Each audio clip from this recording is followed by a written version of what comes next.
앞서 북한이 지난 주말에 했다는 중대 시험은 로켓 엔진 시험이라고 정경두 국방부 장관이 밝혔습니다. 군은 이 로켓 엔진이 군사위성이나 대륙간 탄도미사일 발사에 사용될 가능성을 우려하고 있습니다.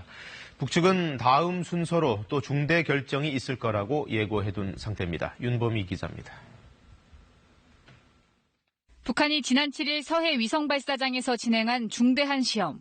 군은 액체 연료를 사용한 로켓 엔진 클러스터링 시험으로 보고 있습니다. 클러스터링은 발사체 성능을 높이기 위해 여러 개의 엔진을 결합하는 것을 말합니다. 북한이 로켓 엔진 시험을 공개한 건 2017년 3월 김정은 위원장이 혁명이라고 부른 백두산 엔진 시험 이후 처음입니다. 추력이 80톤인 백두산 엔진을 여러 개 묶어 시험했을 가능성이 큽니다. 군은 이 엔진이 군사위성 발사체에 사용될 가능성에 예의주시하고 있습니다.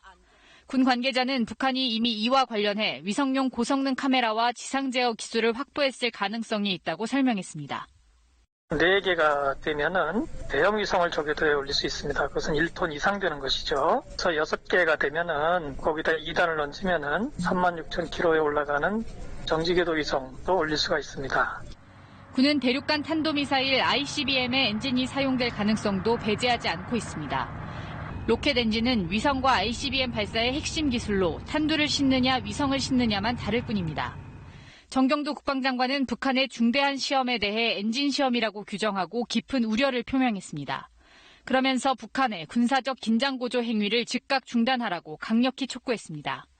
북한이 중대 결정을 예고한 가운데 나온 로켓 엔진 시험이라는 점에서 한미 당국은 상황을 엄중히 보고 북한의 추가 동향을 면밀히 추적 감시하고 있습니다. KBS 뉴스 윤보미입니다.